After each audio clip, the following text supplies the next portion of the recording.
১৯৪৪-এর ১লা মার্চ দেশে তখনও ব্রিটিশ শাসন। উত্তর কলকাতার শ্যামপুকুরের এই বাড়িতে জন্মগ্রহণ করেন বুদ্ধদেব ভট্টাচার্য। 11D রামধন মিত্র লেন, প্রাক্তন মুখ্যমন্ত্রীর মামার বাড়ি। তাঁর শৈশব কৈশোরকাল কেটেছে এখানেই। 11D রামধন মিত্র লেন, কলকাতা ৪। এই হচ্ছে সেই বাড়ি।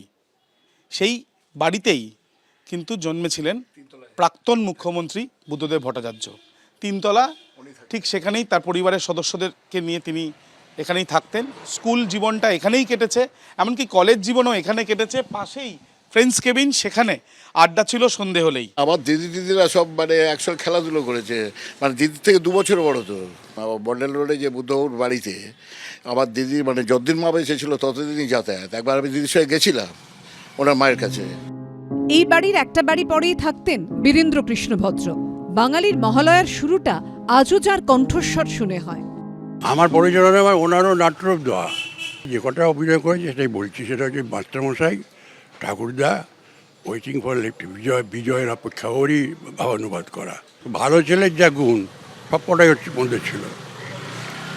হ্যাঁ, কোনো কারোর সঙ্গে কোনো মনোমালিন্যতা আমি দেখিনি। রাজনীতিতে সক্রিয় হওয়ার সঙ্গে সঙ্গে বাড়ি বদলান বুদ্ধদেব ভট্টাচার্য। পরবর্তীতে তাঁর ঠিকানা হয় ট্যাংরা হাউজিং এস্টেটের ই ব্লকের এই 6 নম্বর ফ্ল্যাট। 2 কামরার রুমেই থাকতেন বুদ্ধদেব ভট্টাচার্য। কখন?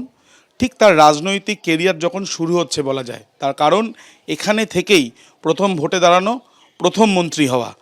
তিনি যে রাজনীতিতে আছেন, তিনি যে ভোটে প্রতিদ্বন্দ্বিতা করছেন, পাশের বাড়ির লোক বা প্রতিবেশীরাও পর্যন্ত জানতে পারতেন না। তার কারণ তিনি রাজনীতি এক জায়গায় রাখতেন এবং তার যে জায়গায় তিনি থাকেন সেখানে তিনি একরকমভাবে থাকতেন। আমি প্রথমে তার সম্বন্ধে বিশেষ কিছু জানতাম না, পরে জানতে পারলাম যে উনি ডিওএফের সেক্রেটারি আর কি।